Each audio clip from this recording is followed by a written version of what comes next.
Madam, for her welcome. Yeah. Thank you so much, Dr. Swati. Hello, good afternoon, everyone. Today's esteemed faculty, Dr. Ria, respected seniors, dear friends, boys and girls. I welcome you all to the unique VR world that is Vaidehi Rajas's virtual to reality world. DigiOGAN, the protagonist of VR world, is a virtual ride that transcends into reality. And these DigiOGANs now have become a trademark activity of Nagpur OBGY Society with immense popularity all over India. As we all know by now that we conduct these DigiOGANs under 3 modules: surgical skill module, guidelines module, and an interesting soft skill development module. And all our previous sessions have been super duper hits with a large audience attending from all over India. Today, we have with us a distinguished speaker from our own city. So, our own speaker, Dr. Ria Balika, who's a name to reckon with in the field of hematology. Thrombocytopenia is one condition which the obstetricians dread. A report of low platelets in pregnancy is enough to send a chill down the obstetrician's spine. So, learn how to manage this entity, which has varied etiology by today's brilliant speaker, Dr. Ria Balika, in a talk on thrombocytopenia. So without much ado, I welcome Dr. Ria and I thank her profusely for accepting our invitation. So friends, welcome aboard this beautiful virtual learning platform. Together, let's rock the VR world as always. Thank you so much. Thank you, ma'am. Thank you very much. And to know more about our speaker today and for her introduction, I would like to invite the very dynamic gynecologist of the city, Dr. Sumit Baheti. Over to you, Sumit. Thank you, Swati. It's really a happy moment for me to introduce Dr. Ria Balika, who is the distinguished hematologist from our city. She has done her MBBS from Goa Medical College and Goa University. She has done her MD in General Medicine from St. G.S. Medical College and KEM Hospital. Then she did her DM in Clinical Hematology from Institute of Hematology and Transfusion Medicine, Kolkata. She has also done her DNB in Hematology. She has many honors in her name. Prominent among them being the Dhirubhai Ambani Scholarship for having excelled in HSSC. She has been adjunct the best graduate by Goa University. She has been awarded the gold medal for highest score in MBBS. She has been selected as a Goa Scholar and she has received the President's Award and a gold medal for DNB Hematology. So today we have this distinguished speaker with us to enlighten us on the very important and the very tricky topic, the thrombocytopenia, to deal with in pregnancy. So over to Dr. Ria. I welcome you. Ria, you need to unmute.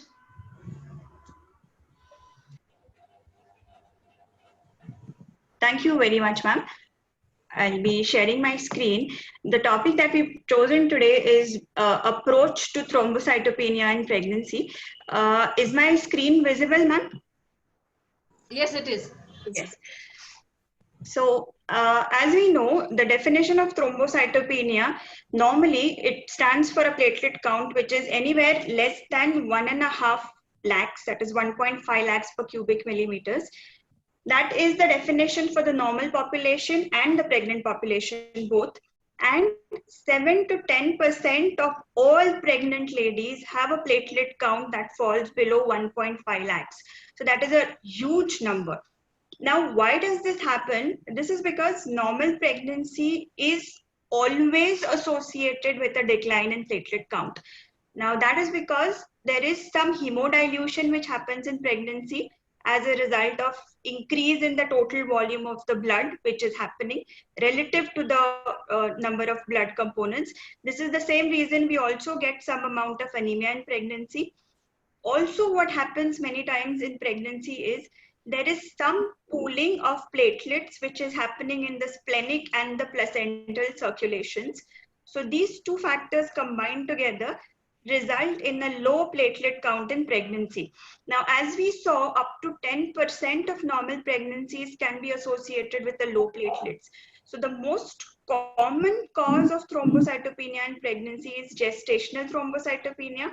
We saw the causes of gestational thrombocytopenia, why it happens, and around 80% of patients presenting with low platelets have this condition. Now, why is this important? is because gestational thrombocytopenia per se will not predispose the patient to any complication.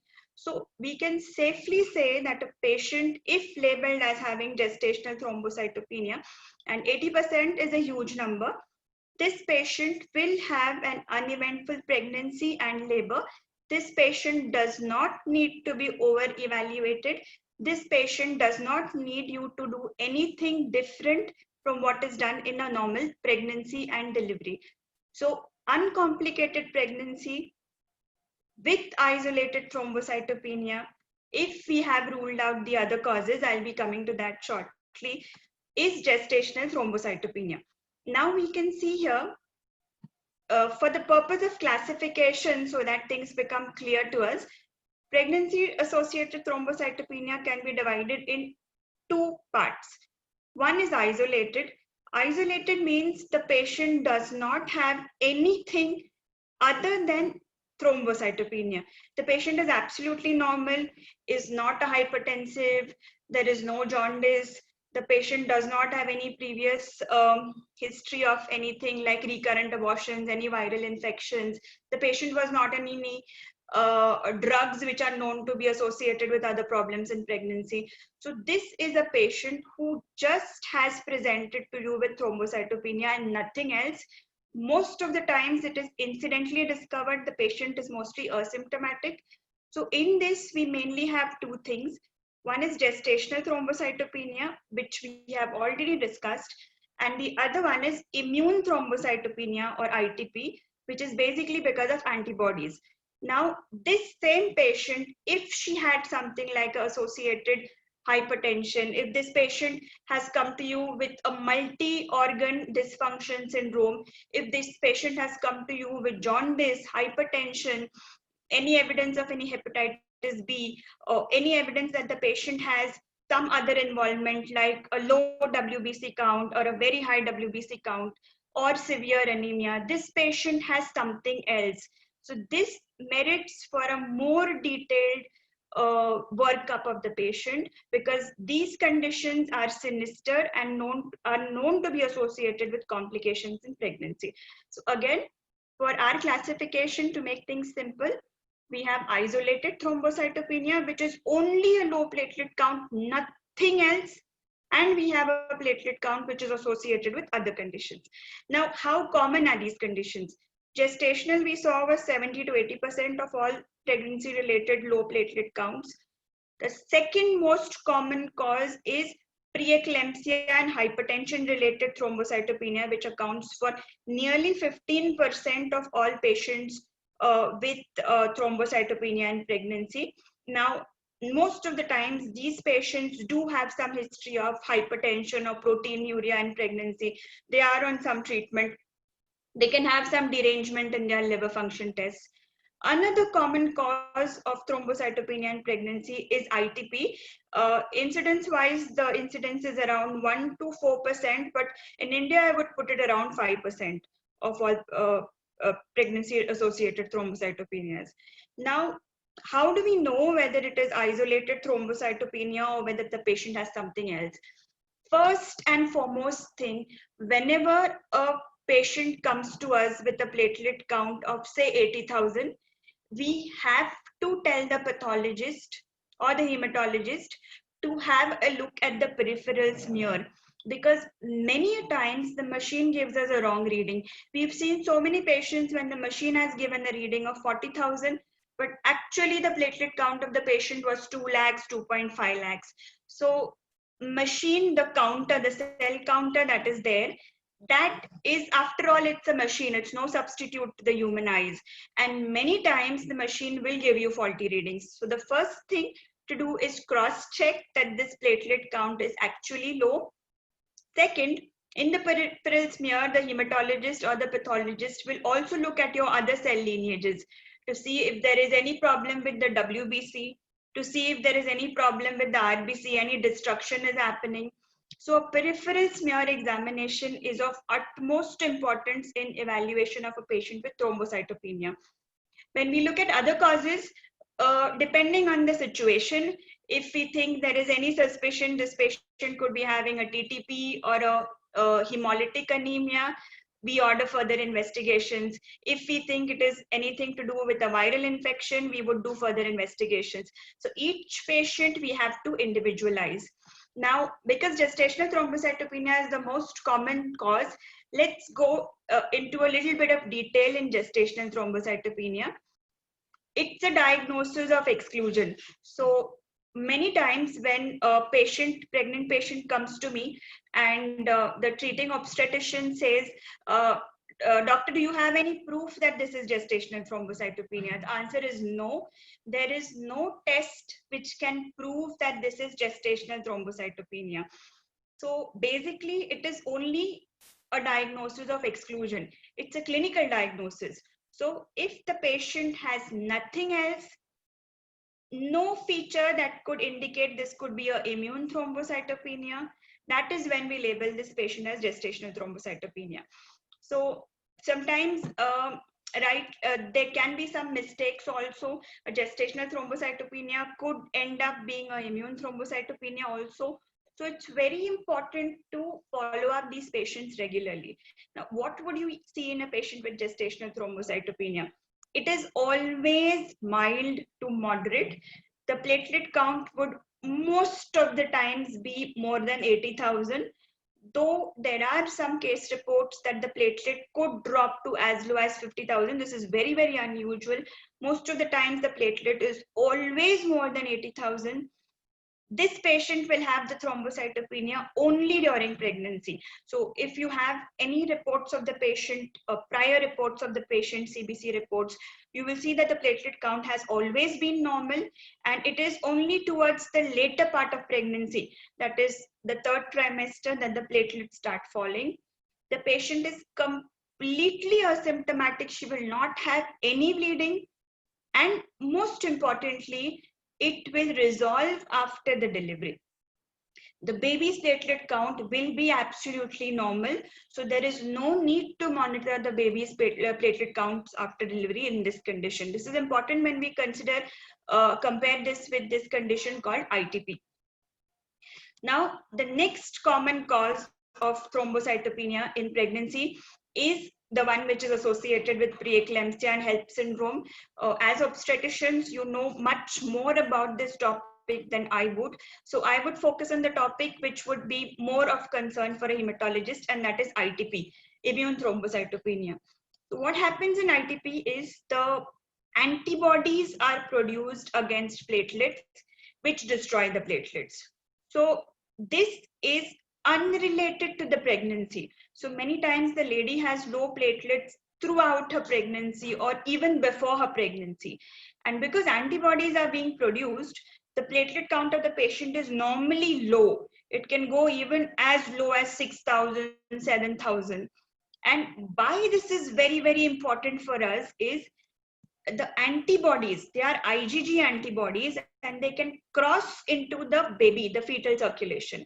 And ITP patients, the fetuses, are known to be associated with low platelet counts. So monitoring of the platelet count in the baby is very, very, very important as far as ITP is concerned. I've taken 3-4 cases, very simple cases, just to show you how we approach these patients. First case, 28-year-old lady. She's a primigravida. She has just come to me for a routine antenatal visit at 32 weeks. And she has come to you, and she has been found to have a low platelet count of 96,000 on the CBC. So she does not have any symptoms of bleeding, nothing. She's not a hypertensive. She's absolutely okay. You just find out the platelet count is 96,000. So how will you approach this patient? As you can see, hemoglobin, WBC, everything is normal. Peripheral smear examination, as I said, was important. That is showing you that there is mild borderline thrombocytopenia. Now, this is a clear-cut case of a gestational thrombocytopenia.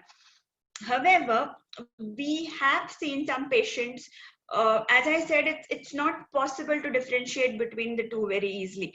This could very well be a case of ITP. So as a protocol, I always do the viral markers, hepatitis B, C, HIV. And I always screen these patients for the anti-nuclear antibody. This is a must when any patient with thrombocytopenia comes to me. But guidelines say gestational thrombocytopenia need not be over-evaluated. But when we look at the medical-legal aspects, when we look at the complications which can happen later in pregnancy, it's always better to say stay safe. Now, how often will I monitor this patient? If this patient is absolutely asymptomatic, you have just one record of a platelet of 96,000, you will call this patient back after 1 month, you will check her platelet count at that time. If the patient is doing good, then you just have to call her for a normal antenatal visits like you would normally call her. You don't have to call her for a platelet count monitoring. But if you find that the platelet count has dropped at this visit, then I would suggest this patient has to be monitored for a platelet count on a monthly basis. Next, ITP in pregnancy. As we said, around 5% of all patients with thrombocytopenia are ITP. It's again a diagnosis of exclusion. The patient can be symptomatic or she can be incidentally discovered during her routine checkup. It could be a known case of ITP versus it could be someone who has come to you first time with a low platelets. Now, as I said, mandatory investigations when the patient comes to me would be a CBC with a peripheral smear examination. If the platelets are on the lower side, I normally always do the liver function test and maybe the LDH if I feel there is some hemolysis. Thyroid function test is a must. Normally these patients already have it. And as I said, anti-nuclear antibody and a triplet screening for HIV, hepatitis B and hepatitis C is mandatory in all these patients. Other investigations would depend on what the patient has apart from this. Suppose this patient has anemia, which is disproportionate to the degree of her pregnancy.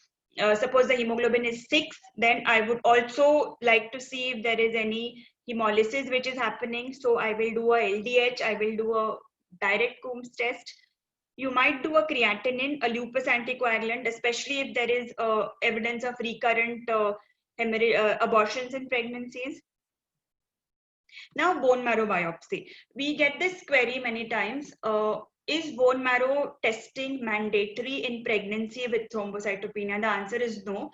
As far as possible, we do not do this test because it's a very, very painful test to the mother. So if we are very sure that there is nothing else, we will not do it. Only condition I do it is when I think this patient could be having some malignancy like a leukemia. And that most of the times we get to know by just checking the patient and by seeing the peripheral smear of the patient. So bone marrow biopsy and aspiration avoid as far as possible. When to treat thrombocytopenia in pregnancy? When it is associated with ITP, as long as the platelet count is more than 30,000, we do not need to treat ITP in pregnancy. Many times we see a platelet count of 60,000, 70,000, we panic, we put the patient on steroids. So that is not right. When would I do it? If the patient is having a platelet count of say 50,000, patient has some bleeding PV or any other bleeding, or my patient is planned for an intervention like a delivery, maybe amniocentesis, anything like that, that is when I will treat this patient. Otherwise, as long as I can observe this patient. Now, some of our patients come from rural areas. They cannot come to us for regular follow-up. So if this patient has a platelet of 40,000, I would be more comfortable giving her some low dose of steroids rather than take that risk that she can go home and bleed. So it has to be individualized, but normally as long as it's more than 30,000, we do not need to treat this patient. Now, treatment options, I will just discuss this in a little bit of detail. IVIG is the first choice of treatment, but it's very, very expensive. So normally we use steroids, IV steroids or oral steroids. We know that steroids can have a lot of complications, including effects on the mother and the baby. The baby, it can result in preterm delivery. There are case reports that congenital anomalies and orofacial clefts are associated with steroids. So as far as possible, the steroid exposure of the mother should be limited to as short duration as possible. So we give it for maybe 10 days, 14 days, maybe 21 days, short dose of steroids. If it's very severe thrombocytopenia, if the mother is near term about to deliver, then injectable. Or if the platelet count is very low, say a platelet count of 10,000, again injectable. Otherwise, a low short dose course of oral steroids will be sufficient. Now, there are many other medicines. Now, I'll just spend 2-3 minutes on these other medicines, because when the hematologist or the treating doctor has written these medicines, the patient will go back to the treating obstetrician, because that is the primary physician for the patient. So just a little knowledge of these drugs is again important. Rituximab has no role in pregnancy. Cyclophosphamide, danazol, Vinca, MMF, these are all drugs which are used in the treatment of ITP. Again, are contraindicated in pregnancy because they are harmful for the baby. We have a new category of drugs. Sometimes you might have seen your hematologist has written the prescription of L-Trombopag or injection which is called Romiplastim for a very short duration of time. So there is no data, but when we see isolated case reports, these drugs are safe for short-term use in pregnancy. There is no major anomaly, fetal or maternal complication which happens. So off protocol, sometimes we do use it, especially if the mother is not responding to anything. Splenectomy is, some traditional hematologists are still using this if the patient has failed steroids. We use it only after everything else has failed, including the TPO agonists.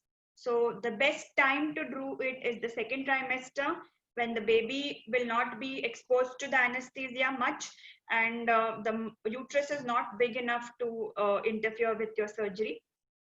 One more drug which can be used in pregnancy with ITP is a drug which is called azathioprine, found to be pretty safe in pregnancy. So we do use it sometimes when everything else has failed. You know about this in detail, the categories of drugs in pregnancy. So category A and B are the drugs that we will use. Rest of the drugs are drugs that we will avoid. So treatment of ITP in pregnancy, again, to summarize this, anything which is less than 30,000, I will treat. Though some guidelines say you can wait for the platelets to fall to less than 10,000, we do not do that. Any platelet count of less than 30,000 is the trigger for us to treat in pregnancy. Rest of it we have already seen. Now, what is more important for us is this last box here. What is the safe platelet count for different indications? For a vaginal delivery, 50,000 platelet count is safe. The mother will not have any excessive bleeding, but our obstetrician friends, they many times tell us that even with the platelet count of 70 and 80,000, sometimes the patient does have a bleed. So it is always to keep nice to keep a platelet, like a single donor platelet, standby. So if the lady has any excessive bleeding during the procedure or during the delivery or the cesarean section, you can always give the lady a STP. But prior to it, we do not need to give it if the platelet is more than 50,000. For a cesarean section, we take a cutoff of 80,000, especially if the patient is going to be going for an epidural or spinal anesthesia, which is most often used during pregnancy. This we have already seen. Now, very important, if a mother has low platelet counts in pregnancy, especially if it is ITP, the newborn child can have neonatal thrombocytopenia, and incidence of this is as high as 10%. Why this is important for us to remember is that these neonates can have severe intraventricular hemorrhage, which can result in permanent disabilities and even death. So it is very, very, very important to screen all neonates with a patient with ITP, at least for the first 5 days. Sometimes it takes even 7 days for the platelets to normalize, but it's very important to do the platelet count. Suppose on day 2 your platelet count is normal, you don't need to repeat it, but if your platelet count is falling, then you will have to repeat it. One more important thing is, in babies with mothers having low platelet counts and when it is ITP, interventions which can cause bleeding to the baby, like a forceps delivery or a vacuum assisted delivery, should be avoided at all costs, because again they can result in intraventricular hemorrhage. Now, is there any predictor which can predict whether this baby will go into neonatal thrombocytopenia or no? The answer is no. There is nothing which can predict whether this baby can have neonatal thrombocytopenia. So even if your patient had a low platelet count during pregnancy of 50-60,000, during delivery, suppose it has gone up to 3 lakhs, that doesn't mean that the baby is protected. The antibodies have still crossed over into the baby. This baby can still have neonatal thrombocytopenia. So whatever treatment you give the mother, whatever platelet count the mother has at delivery, will not affect the risk of the baby getting thrombocytopenia. So you have to monitor these children. Only one indicator which might help is the previous baby's platelet count, nothing else. So we have to monitor the baby for platelet counts. Cranial sonography may be done if the platelet count is less than 50,000. And IM injections, especially if the baby is preterm, we have this habit of giving the baby vitamin K. So these neonates of mothers with thrombocytopenia, IM injections should be avoided at least till day 7 when the platelet count will start rising. And treatment of this baby will be platelets and IVIG. Depending on how bad the level of the thrombocytopenia is and whether the baby has any bleeding. Now, coming to the second case, 31-year-old lady, recurrent abortions, presented with a platelet count of 30,000. Period of gestation is 14 weeks. So when this patient comes to me, I think of, is this something like a SLE with antiphospholipid antibody syndrome, APLA syndrome with ITP? So platelets will be low in this condition and the patient will have features of hypercoagulability. So there is just one condition which causes it, and that is antiphospholipid antibody syndrome. So we screen this patient. These are the investigations. ANA is positive, lupus anticoagulant. These are the tests that we do for antiphospholipid antibodies, and we can see that 2 of these tests are positive. So this lady has antiphospholipid syndrome with secondary ITP. Now, we know that treatment of antiphospholipid syndrome, whenever we have patient with recurrent abortions, we will put the patient on heparin and aspirin. But in this patient with a platelet count of 30,000, we cannot do that, because the patient will invariably have a bleed. So first, you treat the thrombocytopenia with steroids. As soon as and these patients are very nicely responsive to steroids. They normally don't need anything else. So as soon as the platelet count crosses a particular value, in this case, after the platelet count crosses 50,000, I will add aspirin to the line of treatment. And after the platelet count crosses 80,000, I will also add low molecular weight heparin followed by warfarin to this patient. So it's very important to catch such patients, because if only I had given her steroids and not the other treatment, then this lady would have again got some vaso-occlusive episode like a pulmonary embolism. So again, to summarize the different causes of pregnancy-associated thrombocytopenia, we have covered gestational, we have covered ITP. These two are very, very unusual in pregnancy, lower down. We have covered antiphospholipid syndrome, we have covered SLE. Hepatitis B, EBV, CMV, the treatment would be treat the cause.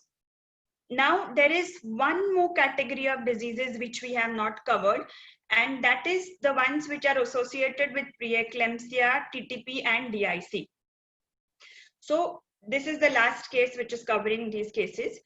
35-year-old lady, gravida 2 para 1, previous uneventful pregnancy, period of gestation is 34 weeks, diagnosed with pregnancy-induced hypertension, presents to you with abdominal pain, nausea, and vomiting.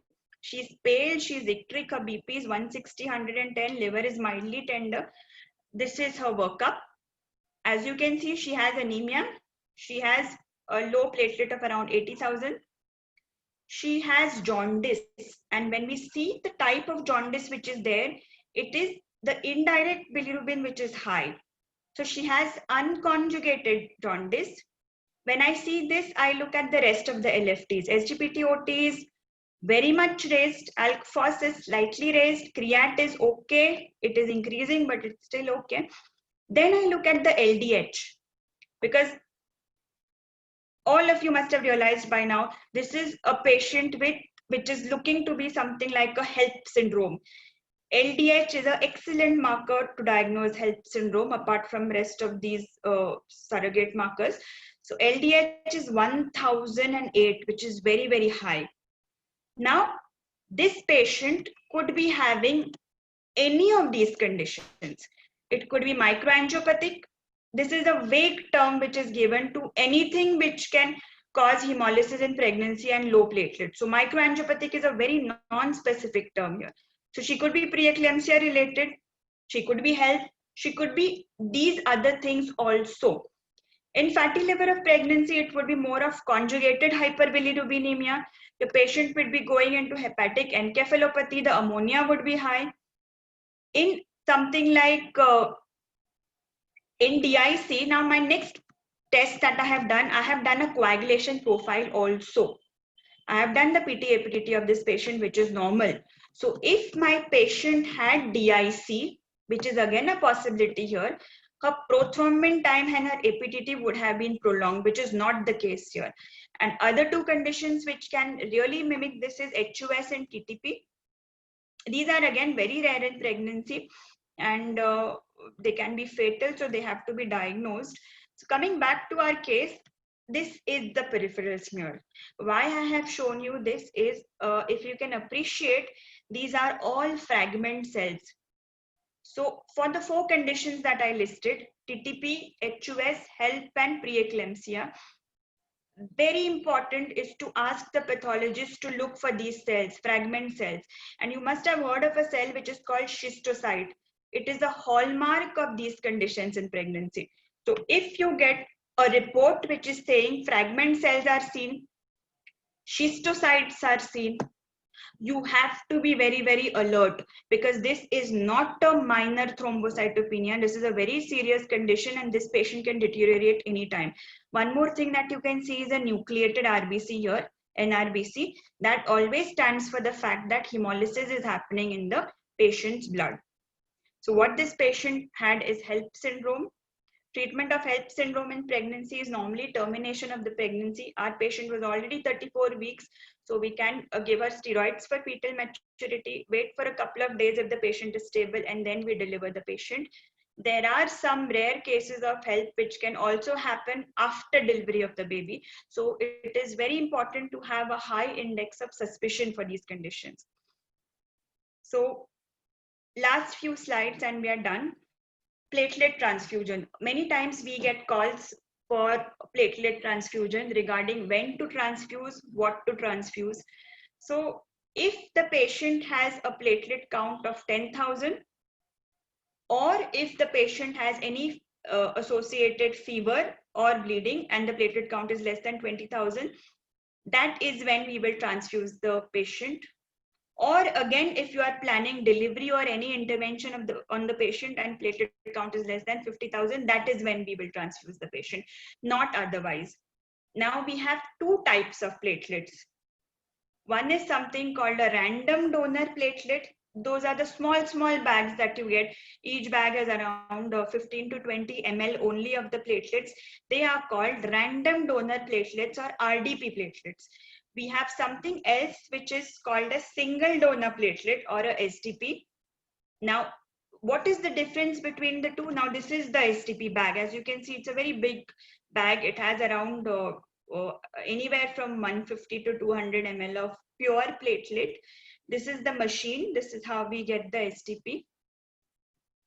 What is the difference between a SDP platelet and a normal platelet? Most importantly, one SDP increases the platelet count of the patient by 30 to 40,000. So if your patient's platelet count is 20,000, in order to get the platelet count up by 40,000, you will have to give 1 SDP and 1 SDP equals to 6 to 8 RDPs. 1 RDP or random donor platelet increases the platelet count only by 5,000 to 10,000. So 1 SDP is equal roughly to 6 to 8 RDP. So this is how we calculate it. And SDP is safer. The problems of reactions, including viral infections, volume overload, anything is much lesser. TRALI, which is a complication that we get, pulmonary edema, sudden respiratory symptoms after platelet, is much less with SDP. Now, very important in your setup, whenever you're giving platelets, it is important that you transfuse it immediately. Sometimes we see that the RMOs keep the platelet bags for a long time. That should not be done. As soon as you get it from the blood bank, it should be transfused, and they have to be stored at the appropriate temperatures. If you keep it at room temperature, the patient can have a bacterial infection. One more thing, there is no need to give any Lasix, diuretics or hydrocortisone before giving SDP. You can just connect it. Now, how fast will you give it? You can put your you can connect it at full speed. SDP platelet you can give over half an hour to 40 minutes. And as far as your normal platelets are concerned, RDP platelets, they can be given, each platelet can be given over 5 to 10 minutes. We should not give it over a prolonged period of time, because the platelets will lose their efficacy and they can get contaminated also in the process. Now, if there is a patient in whom there is bleeding and you want to stop the bleeding, many times a plain platelet transfusion does not help. So this injection, which is called tranexamic acid or PAUSE, it is very safe in pregnancy and during delivery. So normal, the dose that we give is around 1 gram of the injection 3 times per day. It can be safely given as long as a patient does not have any lupus anticoagulants. And because it stops the breakdown of the clot, it will reduce the incidence of the bleeding. So to summarize the presentation, thrombocytopenia in pregnancy can have many causes. First, whenever for purpose of differentiating and seeing whether it is something sinister or something mild, whether it is isolated or whether it is something associated with something else, that is the first step. Most common isolated thrombocytopenia is gestational. Nothing needs to be done other than following up the patient regularly. ITP in pregnancy management can be very challenging and complex. These two are diagnoses of exclusion. Over-treatment should be avoided. We have seen what treatments are safe. Now, we have seen many times that the mode of delivery, whether it should be cesarean or a vaginal delivery, that depends purely on obstetric indication. So if you are very sure, you can go ahead with a vaginal delivery without having to use anything to assist the delivery and causing harm to the baby. Vaginal delivery is safe. 50,000 platelet count is sufficient for these deliveries. If you're using spinal anesthesia, platelet has to be more than 80,000. Neonatal thrombocytopenia is a life-threatening condition, and it is very important to prevent bleeding in these babies and monitor the babies at least till day 7. Thank you very much. Yeah. Riya, can you please stop sharing the screen? Yeah, ma'am. Yeah. Thank you so much, Dr. Riya. This was such a crisp presentation with a very clear take-home message. I don't know why I'm getting an echo. Is everyone getting the echo? Are you getting the echo? Yes, ma'am, there's an echo. Yeah, I don't know why. Okay. Okay, so Riya, can we straight away move ahead to our question and answer session? Ma'am, shall we do the announcement? Yeah, please. Yeah. Riya, just take a break for 2 minutes. You need a break. Thanks, ma'am. Yeah, just 2 minutes. Go ahead, Rajasthan. In the meanwhile, people can, doctors can start posting their questions in the chat box. Good afternoon, everybody. It has been a wonderful session by Dr. Riya, and I'm sure a lot of our clinical points have been cleared. Should I start the question answers? Can you unmute yourself? The first question, Ria, is which oral steroid do you prefer? And is there any role of folic acid and B complex? Oral steroids, I prefer prednisolone, omnacotil or Vizolone. Depending on the level of the thrombocytopenia, if it is very low, I would start the patient with 1 mg per kg if the platelet count is very low. If it is not so low, then 20 mg of omnacotil, prednisolone, that is should be fine. Folic acid and B12, we normally do supplement in pregnancy. So the role is only if the lady has thrombocytopenia, which is because of megaloblastic anemia. These are the patients who would benefit from addition of B12 and folate. Yeah. Not the ITP. ITP, there is no role. Right. What about plasma extracts and platelet extracts? Plasma extracts we would use in patients who have a coagulopathy. So something like a disseminated intravascular coagulation, or maybe a TTP where plasma exchange is not possible. And platelet extract, we have already seen the indications. Any bleeding less than 10,000 platelets, or when you are planning some intervention or there is bleeding, that is when you use it. Right.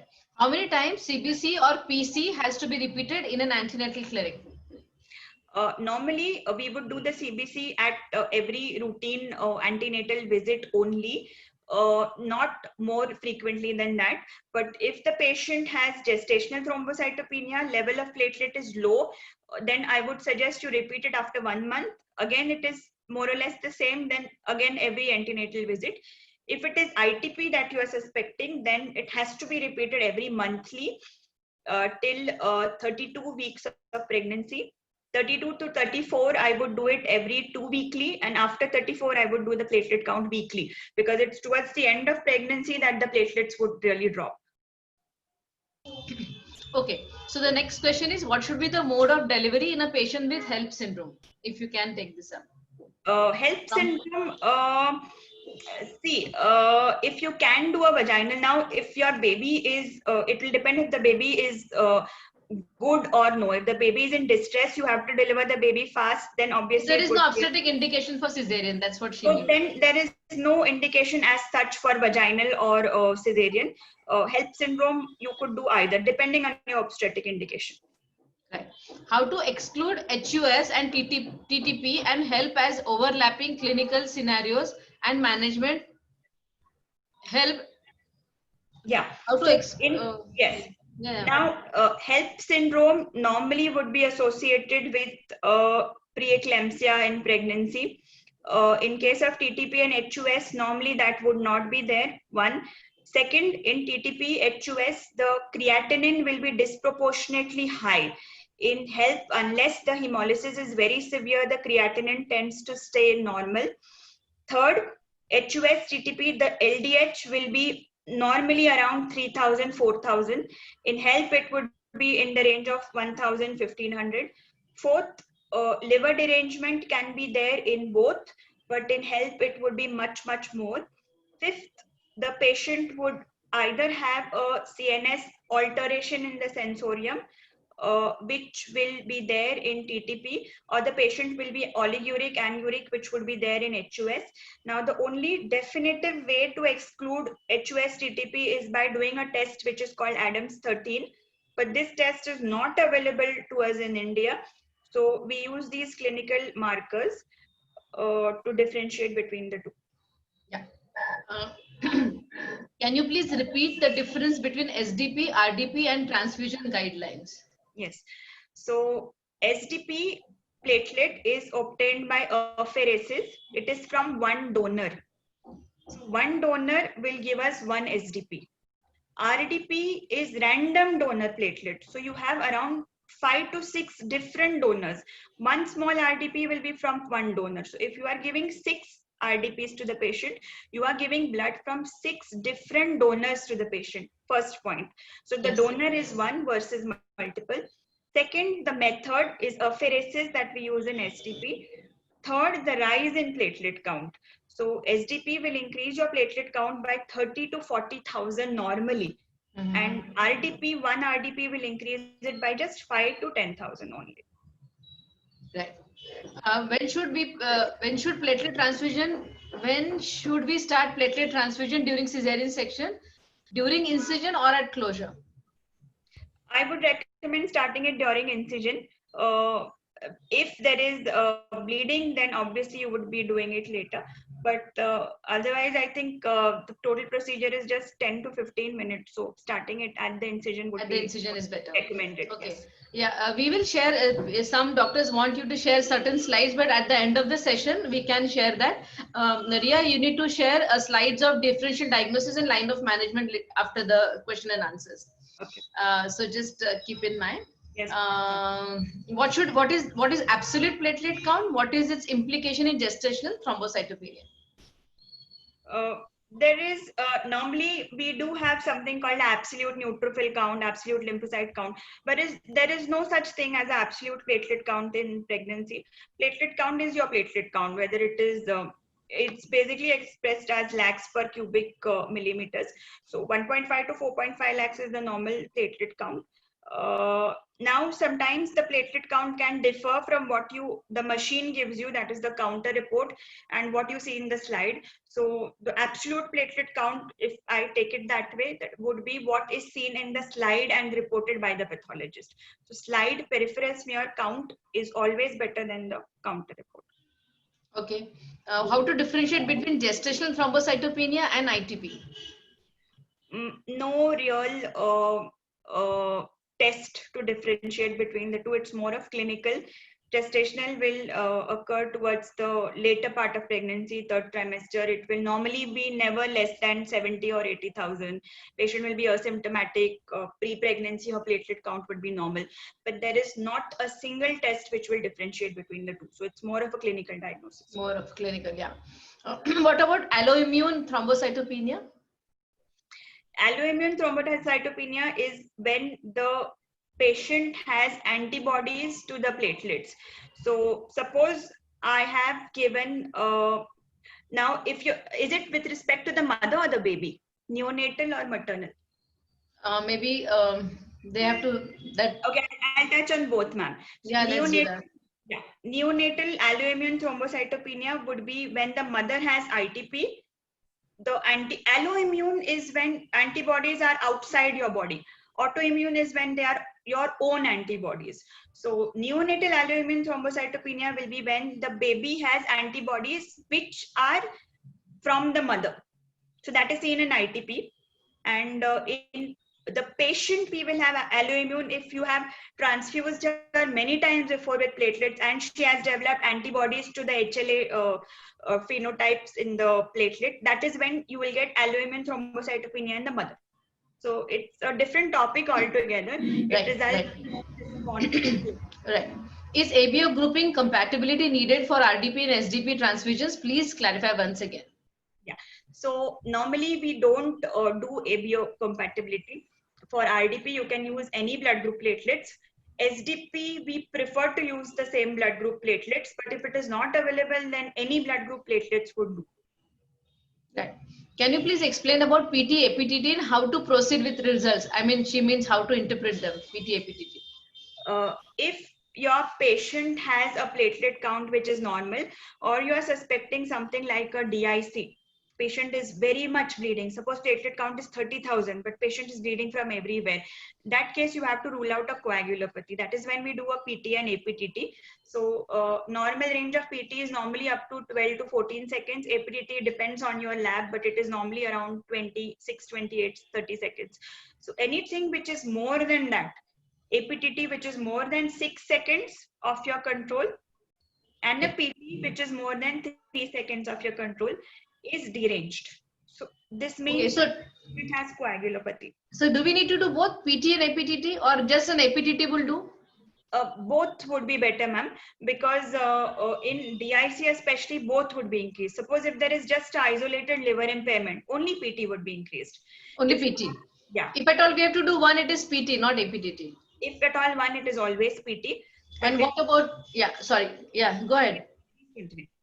And what about INR? How to interpret INR? Since you're taking a PT, APTT, this is for everyone's interest. So normal INR should be 1. So anything more than 1 is abnormal. So many times we consider up to 1.2, 1.3 as okay, because lab to lab the results vary. But if it's anything more than that, that means that the patient has some coagulation problem, either because of liver disease or because of DIC. So if my PT is prolonged, I will always do the APTT. I will always do the fibrinogen also to see, Okay. especially in pregnancy, to see if the patient has DIC. Okay, okay. All right. I have a patient of twins with ITP, IVF conceived. Is there a need of Vizolone and aspirin? If the patient's platelet count is low, that is the only time you will add Vizolone. If the patient's platelet count is normal now, she had ITP, now she is doing okay, you can safely add aspirin without giving Omnacotil. Plain Omnacotil will have no role in this pregnancy, other than if the platelet count is low. Right. Is platelet count must? Is it mandatory to do in every antenatal case? Yes, because we have seen patients who have presented with complications related to thrombocytopenia. So I would say it is mandatory. Mandatory. So maximum number of RDPs can be given transfused at one time.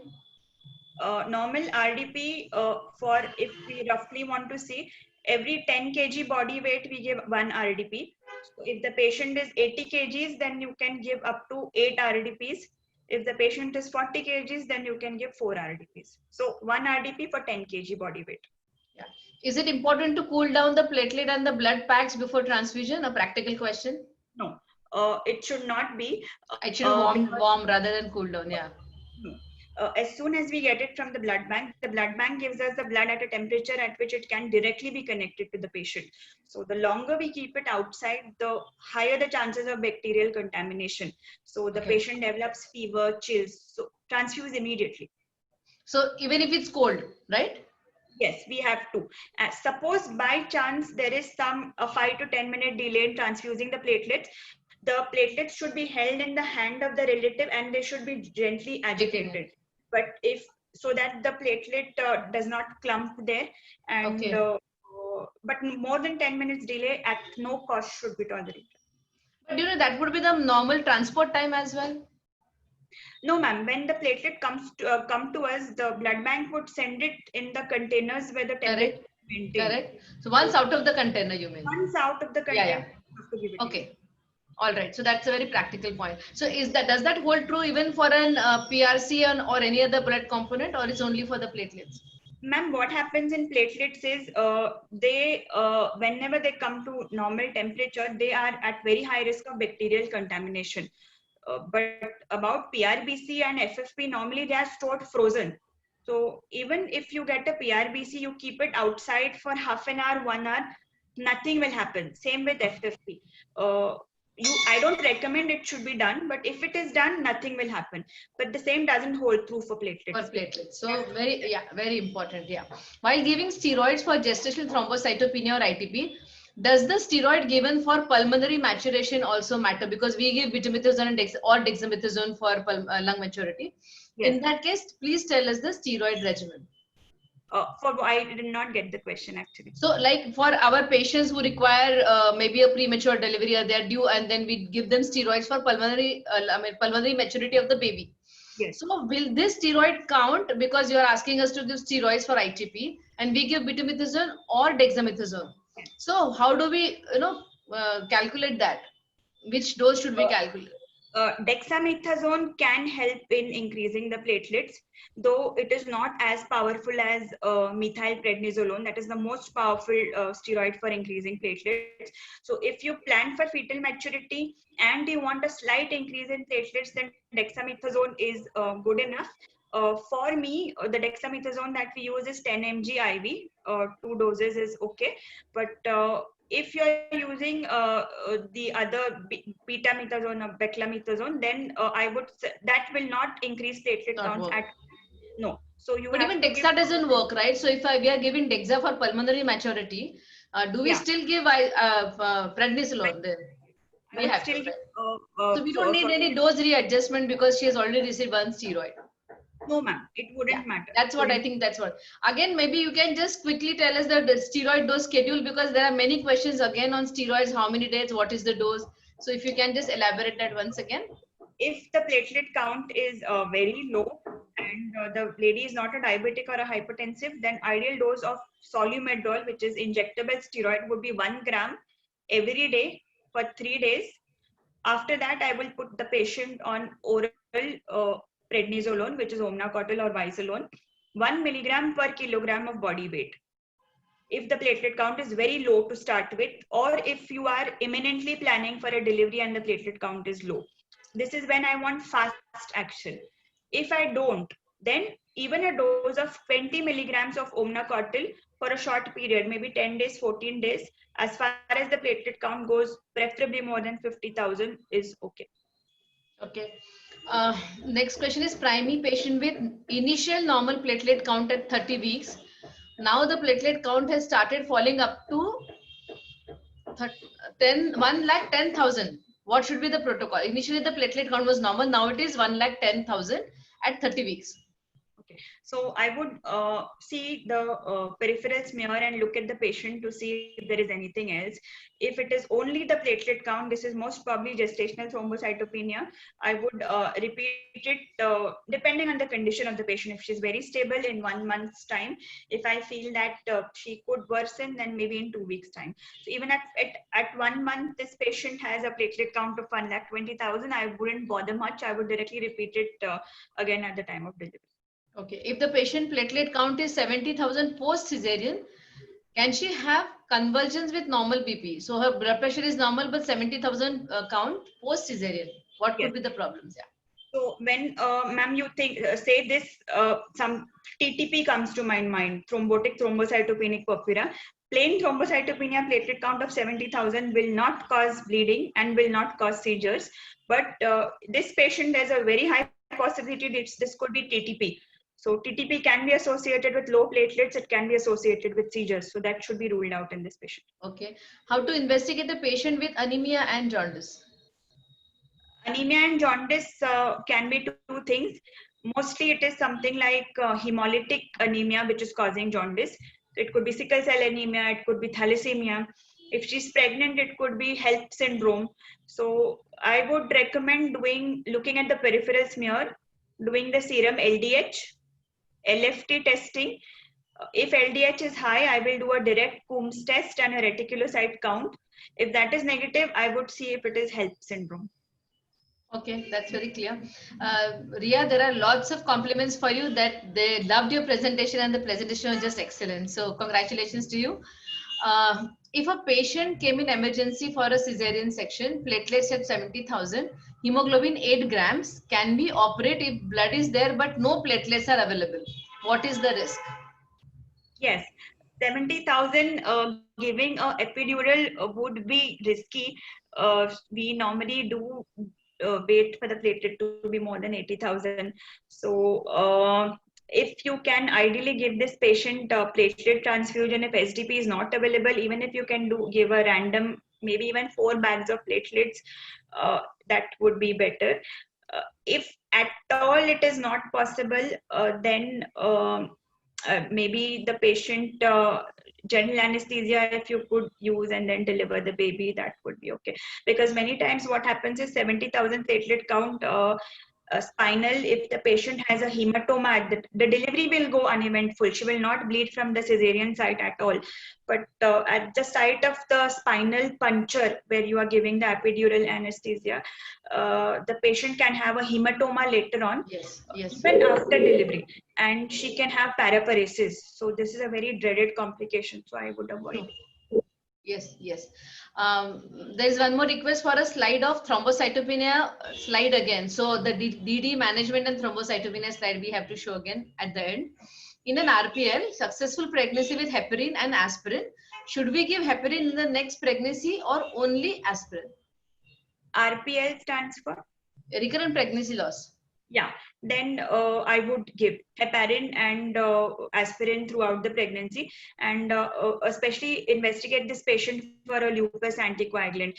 Now, yes, sometimes it's very difficult. RPLs are generally investigated for APLA and lupus. So, yeah. So, and one more thing here, sometimes the lady, it's very difficult to convince her to take heparin throughout pregnancy. Yes, so, yes. In trimester onwards, we can use warfarin. And at 34 weeks, we can stop the warfarin and switch her back to heparin in that case. Yes, yes.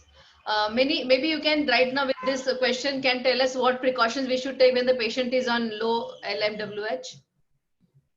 Two What things. monitoring we should do? Yeah. One, precaution wise, tell her to avoid any injury because we are causing Yes. thinning of the blood, so she's prone Yes. to bleeding. Second, it's important to monitor the creatinine and the platelet count of this patient because we do see some parents which cause thrombocytopenia. So creatinine, intermittent liver function test, and most importantly, platelet count of this patient has to be monitored. Right. How to investigate pancytopenia and how to treat? Pancytopenia is a very big, vast topic. So it can be anything right from nutritional because of vegetarian diet and megaloblastic anemia to something like a leukemia or a aplastic anemia which is causing it. So if we feel it is anything like that, we do a bone marrow test, very safe. As far as possible, we avoid it if we feel there is any clear-cut cause. So bone marrow examination and some other blood investigations would be done. It's a very different topic. So Actually, I can understand. What about a patient with HELP after cesarean section? If platelet count is 20,000 post cesarean, we have given SDP pre-op, then SDP should be repeated after how many hours and how many times, and what is the frequency to do CBC? Yes.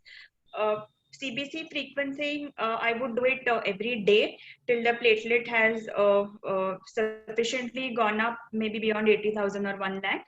And as far as the frequency of SDP, SDP normally is effective for anywhere from 3 to 5 days. It will depend on how fresh the SDP is. Suppose I have harvested my SDP yesterday, given it to the patient today, then it can even go up to 5 days. Okay. So I will repeat the platelet count in this patient because she has just delivered. I would like to keep the platelet count more than 30,000. So that will be my target because it's very difficult to predict the life of the SDP. It can be anywhere from 2 days to 5 days. So use platelet count as a guide to transfuse. Yeah. Neonatal workup, can you repeat, please?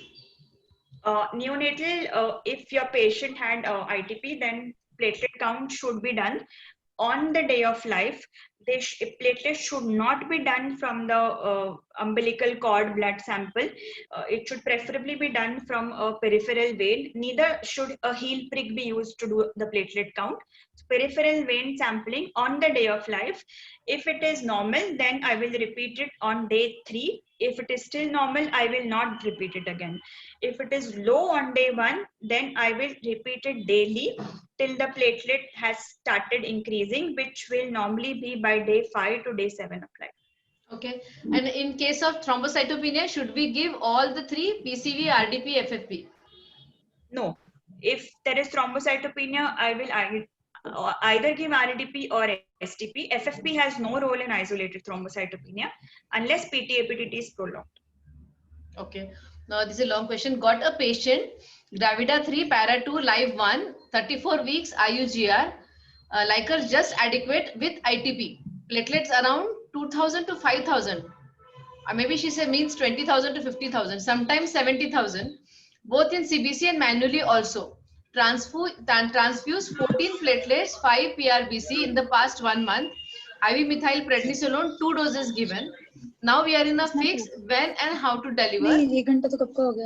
Mute कर दीजिए please everyone. Everyone please keep yourself muted.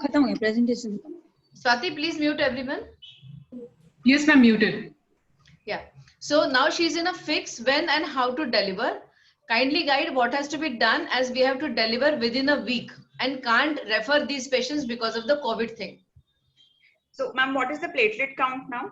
70. She said initially 20,000 to 50,000, sometimes 70,000. Okay, so I would suggest you can give Solumedrol 1 gram to this lady for 3 days. Solumedrol, the dose also matters. Many times we see suboptimal dosing of Solumedrol doesn't help. So 1 gram Solumedrol for 3 days. Also, there is this particular drug which is Romiplastim. So if you have access to a hematologist, you can make the hematologist write this prescription. Romiplastim single dose is pretty safe in pregnancy, and it will increase your platelet count normally by at least 20 to 30,000.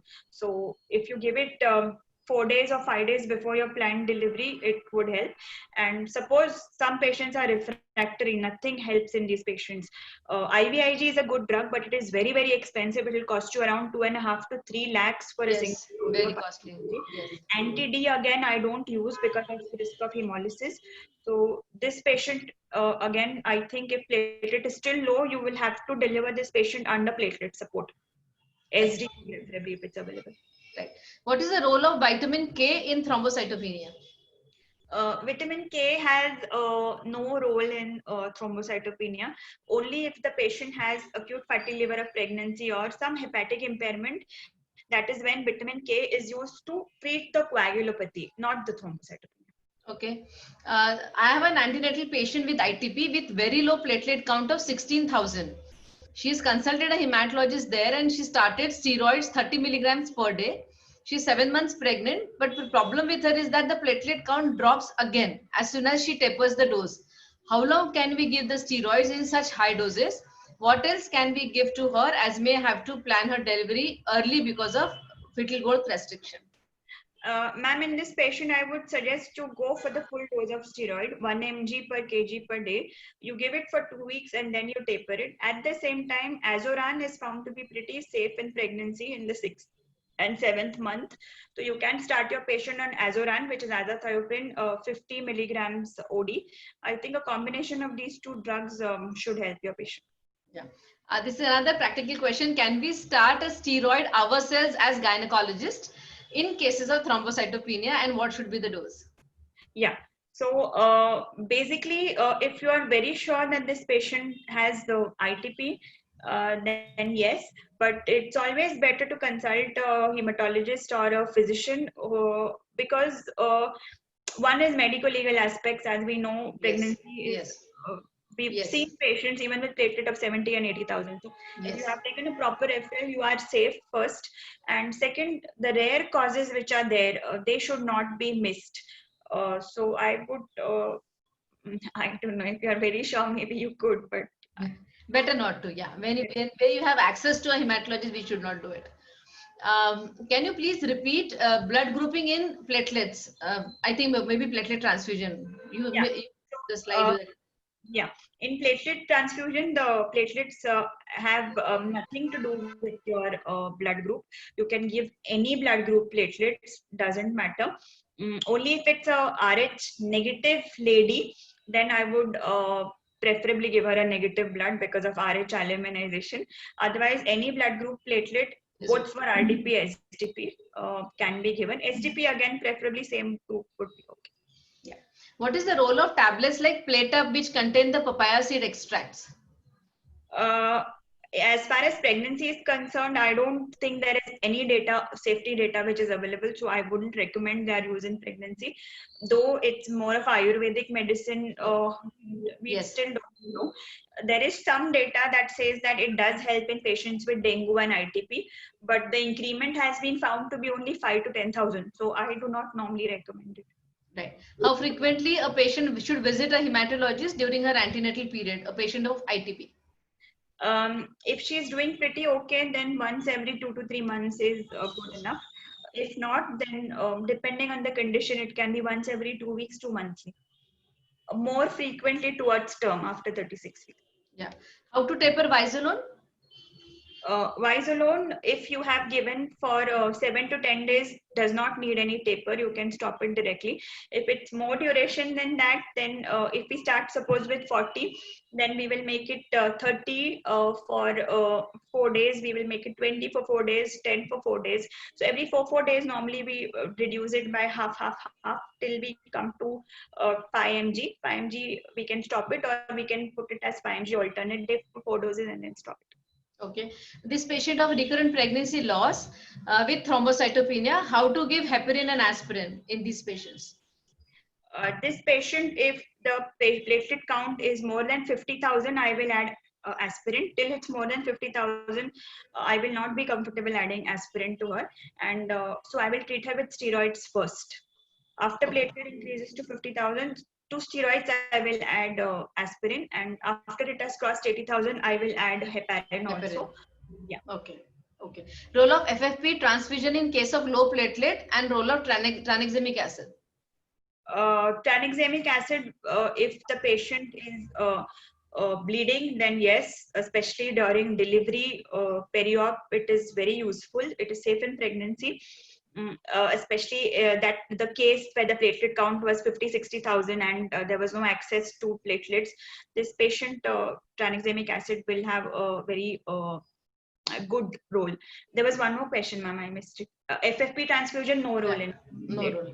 Can you please repeat once again at what platelet count should we start steroids? I think there are repetitive questions on this. Yeah, so it will be different for different patients. If it's near term, then I would do it even for a platelet count of 40-50,000. Otherwise, normally less than 30,000 is when I will treat. Yeah. steroid. Also, please repeat the scheduling of Vizolone dosing and scheduling. Again, 2-3 questions on that. Yeah, we've already covered it, but Yes, I know.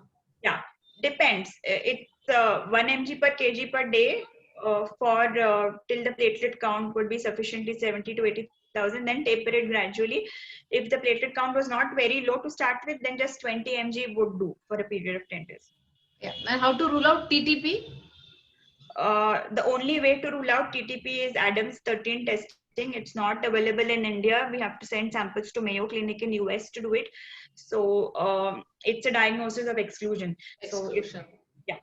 In isolated thrombocytopenia also, we should go for neonatal platelet count to be checked? No, if it is gestational thrombocytopenia, you're very sure of it. Mother's platelet count was 90,000, 1 lakh throughout. There's no need. I would just do one sampling on day 2. If it is okay, then I wouldn't repeat it. But if there is any doubt, it could be ITP, then yes. Okay. If the platelet count increases after omnacotil 20 milligrams for 10 days, after stopping steroid, when to see the platelet count again, and tapering of steroids needed to repeat steroid and to repeat steroids if there is low platelet count. Yes, we can repeat the steroid dose if the platelet count goes less than 30,000 anytime. And after stopping, on the day you're stopping, you will check your platelet count. Again, I will check for 2 weeks and then monthly. 2 weeks. Okay. 2 weeks. Or in what ratio to give PRBC, platelets, FFP in a patient of DIC? Normally, what happens in DIC is there is something called consumptive coagulopathy. So we see many times that patients are only loaded with PRBC. They are not given platelets and FFPs. So if you are transfusing more than 4 units of PRBC, then for every PRBC unit that you transfuse, you normally have to give 4 units of platelets and 2 units of FFPs. Now, this will differ in the situation. If the patient already has a coagulopathy, then rather than the PRBC guiding you, your platelet count and your APTT, PT and fibrinogen levels will guide you. So in DIC patients, we have to keep the platelet count as close to 50,000 as possible, or in any case, it should be more than 30,000. So rather than PRBC here, your platelet count is guiding you. And fibrinogen is the guide for FFP and cryo. Fibrinogen should be more than 150 milligrams per deciliter. Okay. Also, someone wants to see the slide of management of ITP again. So at the end of Q&A, ma'am, in patient of HMB with platelet counts low, what to give? HMB is, ma'am? Yeah, even I'm very bad with short forms. Even I struggle to see. Anyone can, Swati or Rajasi? What's a patient of HMB? The next question is, in a heparin-induced thrombocytopenia, how much dose of heparin should we decrease and how should we do it? Yeah, heparin-induced thrombocytopenia, if it's confirmed, we have tests to confirm it. Major labs are doing it. Not available in Nagpur though, but you can always send it to Metropolis, which is doing it. It's called a HIT serology test. So if it is confirmed, heparin should be stopped completely. It should not be used. And in its place, you can use Fondaparinux, which is safe again. Fondaret, Fondaparinux. Heparin should not be used, including low molecular weight heparin in HIT. Okay, this is one a repeat question. She's requesting you to answer again. How often it is needed to repeat the platelet counts in pregnancy with thrombocytopenia? Again, it's individual. Anything from monthly to maybe just during a routine antenatal visit, depending on how severe the thrombocytopenia is. Correct. And how to calculate how many platelets to be given in a pregnant woman during delivery? How do we calculate the number of bags? that will depend on the platelet count of the patient. If you are giving SDP, there is no need for any calculation. You just give one SDP. So if the patient's platelet count is say 60,000, then normally 4 units of RDP would suffice. If it is 40,000, I would use 6 to 8. And again, as a rough guide, 1 RDP per 10 kg body weight is what is normally what we give. Okay, and what's the role of injection Barglob in ITP? That is yeah. Injection which one, ma'am? Barglob. I think it's immunoglobulin only. Anti-D or immunoglobulin? Immunoglobulin it must be. Dr. Mahendra, if we can just clarify, if you want to know about the anti-D or the immunoglobulin. I think Barglob is an immunoglobulin. IVIG immunoglobulin has a role in ITP, but it's very expensive. So if it is very severe thrombocytopenia, I will use it. The Barglob is not expensive. It contains some immunoglobulin. Dr. Mahendra, if you can just come up with that, we can take it up at the end of the session. HMB is heavy menstrual bleeding. Oh, yeah. But I lost the question now. Swati, please stress that question of HMB, please, because Yes, it's gone up. Yeah. Indication of other drugs other than steroids in ITP? IVIG, azathioprine, splenectomy, and short course of TPO agonist, romiflostim, Revolade. Okay, I think Dr. Vijay Lakshmi misunderstood. It's solumedrol. It is. She asked, "What is solimetro?" It's not solimetrol. It is solumedrol. It's a steroid. Can you? Yeah, it's an injectable steroid. Methylprednisolone is normally available. Yeah, someone has already answered her. Yeah, solimetrol. Yeah, ITP and intracranial hemorrhage. How much? What is the incidence, and do you advocate for LSCS, which we don't advocate routinely? Which we do in, Dr. Vandana, please pose this question again. It's not clear. What they want to know is risk of intracranial hemorrhage in the baby. As long as you're not using any forceps or vacuum, the risk of intraventricular hemorrhage in the baby is the same, whether you're doing vaginal or cesarean delivery. Okay, this was, I think, in continuation with a question asked by Dr. KR. That was a patient with low platelet counts. They are getting values as low as 1500 to 3000, where he said they cannot refer the patient. I think this is the same patient. No bleeding manifestation as of now. Can we still wait as the lowest value below which we cannot wait in pregnancy? Normally 1500 platelet count we never see. It's as multiples of thousands. So probably they must be meaning 15,000 or. I mean, I felt that last, but in the upper question also it mentioned in 1000 only, not 15. I said 10,000, one something like that. Because normally we don't get a platelet count of 1500. We normally give it as less than 10,000. Dr. KR, can you please rename yourself and rephrase this question again? I'll take it up at the end of the Q&A. Ma'am, in case of hypoproteinemia, is there any role of FFP? No, ma'am. Unless there is coagulopathy, FFP should not be used. And I would strongly recommend against using it because we have seen pregnant ladies end up with respiratory distress, TRALI and ARDS after FFP. It's very common after FFP. So if it's not needed, FFPs should not be used. Okay. They are the riskiest of all blood products. Okay. Impending delivery in ITP, what is the IVIG dose?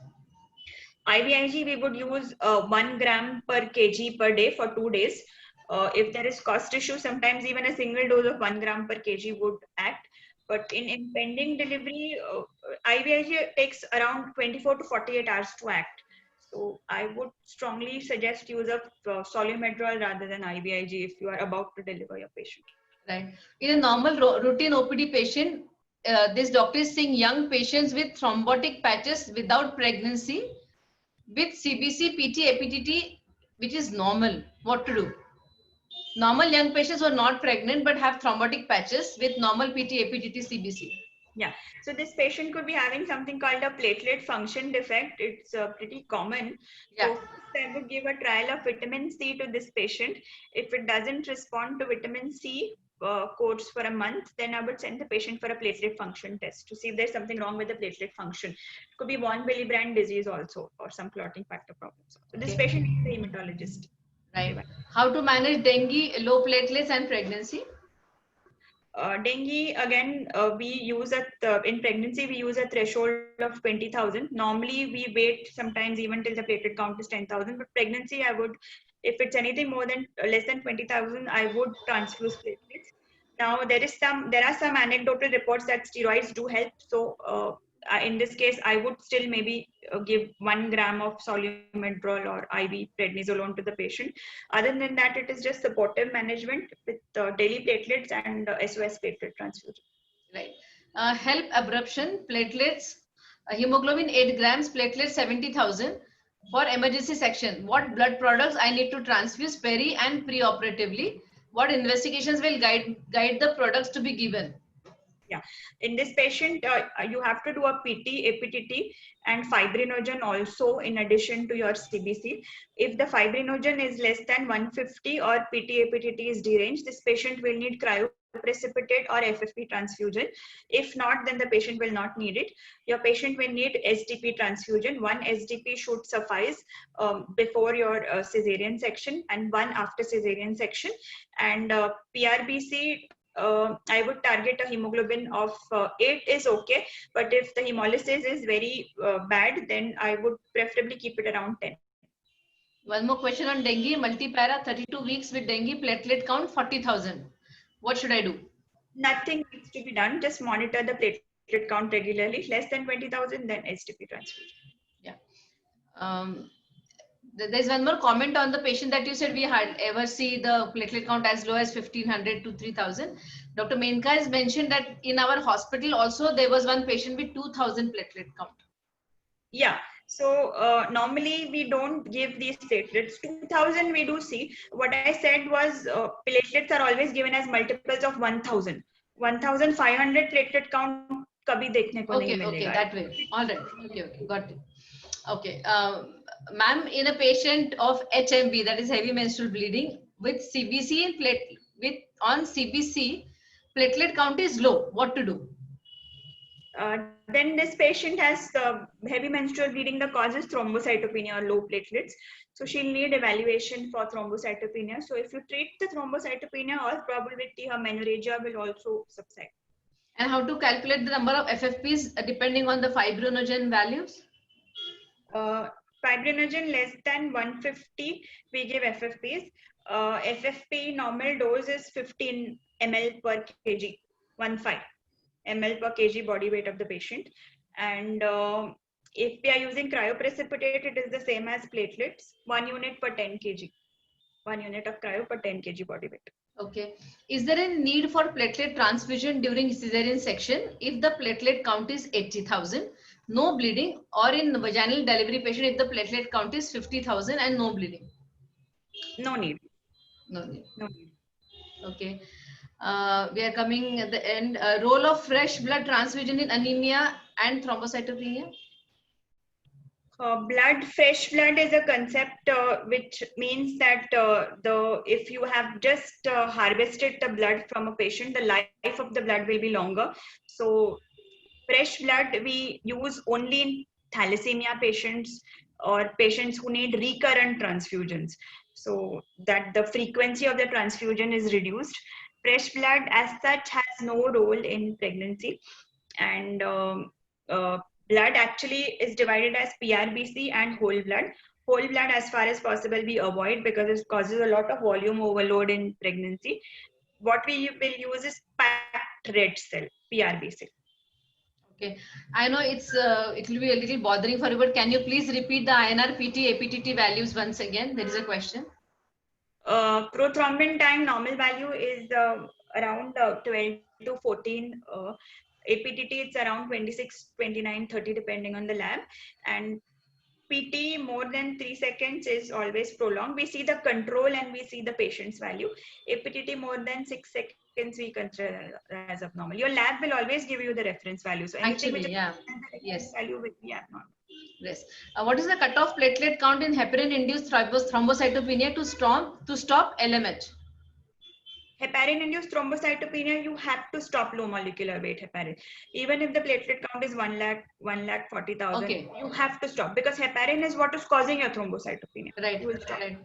Okay. And you will start fondaparinux. Yeah. This again continued that question with dengue. Dengue always has low platelets. Seen a patient with positive IgM but normal platelets. Oh, she means will dengue always have low platelets? No, there are some patients with dengue we see that do not have low platelets. And especially if IgM is positive, that means the patient has had it in the recent past. So normally by 7 to 10 days of dengue infection, platelets will start increasing. So that was the case. And in a patient of PPH, what should be the ratio of blood to FFP transfusion? We have already discussed it. If you are going to be giving more than 4 units of PRBC, then with every PRBC, I would give 2 FFPs and platelet. Also, no fresh blood in PPH? No role of fresh blood in PPH? Fresh blood is very difficult to get, ma'am. If you can get your hands on it, yes. They are called neocytes, newly given donated blood cells. No real role. So you can just use any PRBC, provided it's not a very old PRBC. It's okay. Yeah, 35 weeks pregnant with platelet count of 10,000. We should we transfuse platelet or give Omnacotil 20 milligram daily for 10 days? This patient, if she is bleeding, then definitely you have to transfuse platelet.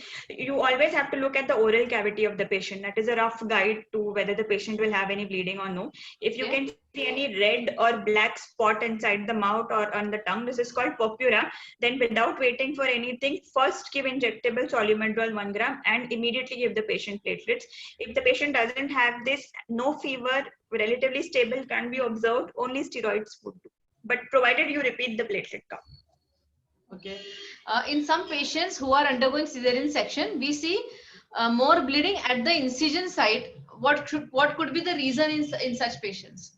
I don't know. I don't know about the anatomy and physiology, what happens during cesarean section. This is not relevant. Cutaneous bleeds are seen, especially with low platelet count. Okay. On table, patient is pale, bleeding heavily. Query DIC. Investigations are yet to come. What blood product should we give initially till the investigations arrive? Normally PT-APTT you get in a few minutes time if it's available to you. If it's not available, then without waiting for anything, I would give SDP. In this patient, I will still give FFP. If the patient is bleeding, I don't have any reports. This could be a DIC. Don't wait for anything. Give platelets, give FFP, and if you feel the patient is pale, give PRBC. Give everything together. So everything actually, yeah. Role of steroid in heavy menstrual bleeds with low platelets. Is there a role? Non-pregnant patients? If it's ITP, then definitely steroids would be the treatment for your low platelets. Okay. This is a comment about PPH transfusion. The ratio has changed to 1:1:1. That means 1 FFP, 1 fresh, 1 PRBC, and 1 platelet, I think. Packed cells to platelet to FFP. The ratio is that currently is somebody's comment on that. How much D-dimer is useful in DIC in pregnancy? D-dimer is many times raised in pregnancy even without DIC. D-dimer is again a surrogate marker for any thrombosis also. So D-dimer is not something that we use to guide any treatment in pregnancy. What we use is fibrinogen. Okay. Not D-dimer. Okay. And when giving platelets, what is the target level which is expected to be reached after one transfusion? Single donor platelets, as I said, 20,000 to 40,000. But if it's a random donor platelets, it would be 5 to 10,000 per bag. Any role of bleeding time and clotting time in thrombocytopenia? They are obsolete investigations. We normally don't do them, but bleeding time is something that still does correlate, but clotting time is completely obsolete. So we avoid it.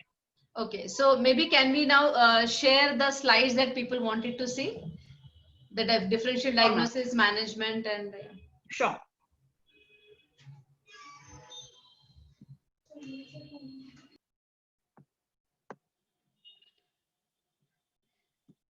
So when we are looking at it, thrombocytopenia, pregnancy-associated thrombocytopenia can either be isolated or it can be associated. So first see whether it is isolated or it is associated with systemic disorders. If it is isolated, as I said, it could be gestational or immune or HIT. We have already discussed it. So people are very much aware of this. But if the patient has anything apart from the thrombocytopenia, anything, hypertension, jaundice, severe anemia, any abnormal cells, then it could be any of these. Now, this cluster is considered together as microangiopathic anemias. This includes preeclampsia, HELP, HUS, TTP, DIC, and fatty liver of pregnancy. More or less, the presentation is very similar, apart from very subtle differentiating points. The second point is SLE and APLA syndrome, which again is associated with thrombocytopenia, many times recurrent pregnancy losses.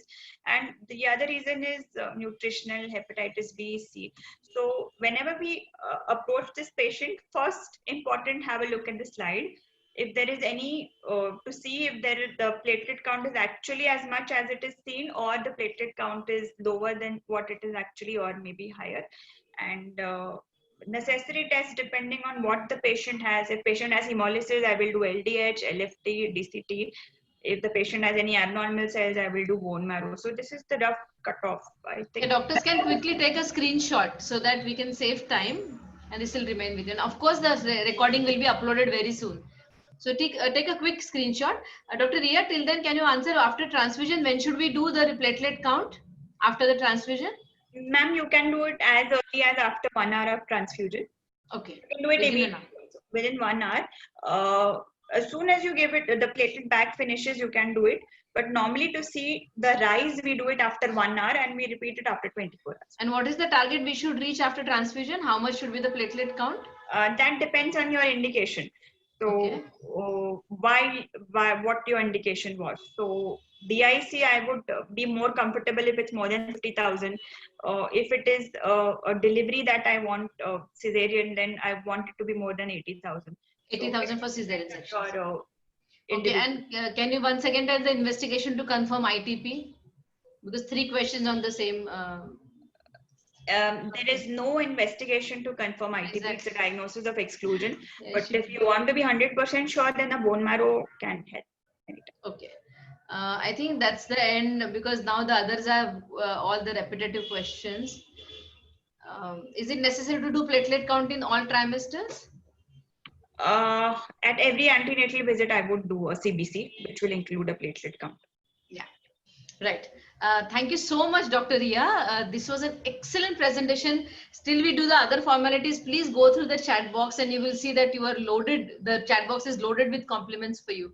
Thank you so go much. Go through the chat box. Take a few minutes. Till then, we'll finish the rest of the formalities. It was a real pleasure attending it and answering all the questions. Thank you so much for having me. Our pleasure, our privilege. We had such a distinguished speaker with us today. It was Thank you really so much, very crisp, very clear, with very good, clear take-home messages. Dr. Ria, exactly what we wanted. So thank you so much once again. Over to you, Swati. Ria, can you just stop sharing the screen? Sure, ma'am. Yes, I'll do that.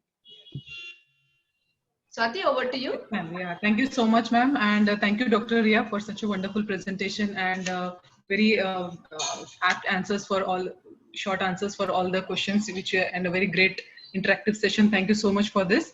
Thank you. Now, yeah. Rasi, ma'am, do we do the announcement or?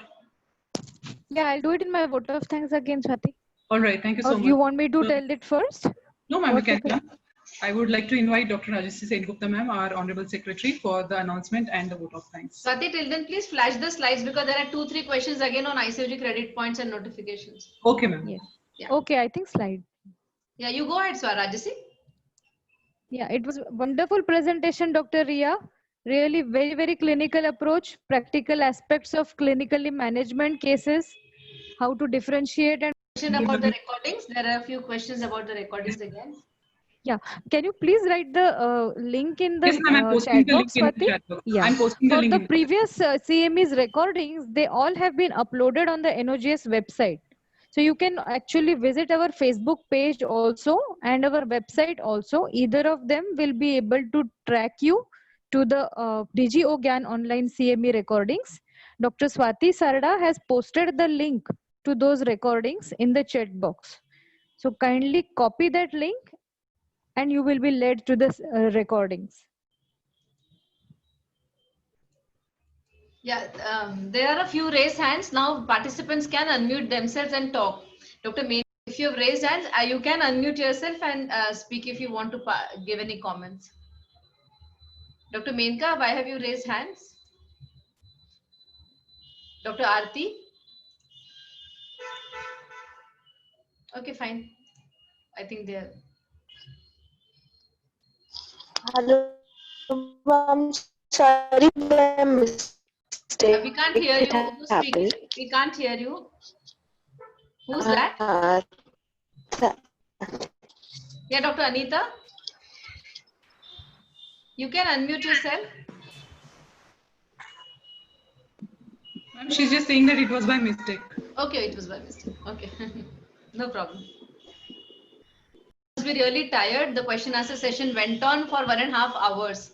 So, and we generally have such marathon Q&A sessions, and that has become kind of a USP of DGOGAN. So we have one topic, one speaker, and a thorough discussion on that topic. So each and every aspect is completely discussed. Yeah, but I really enjoyed participating. It was very nice. I also got to learn a lot of things. I was just looking at the questions now. Yeah. So if you want, I can also send a chat across to you so that maybe you can include all these questions in your next presentation. Sure, ma'am. So these That would really be practical nice. points help you. Yes, Yeah. definitely. We'll surely do that.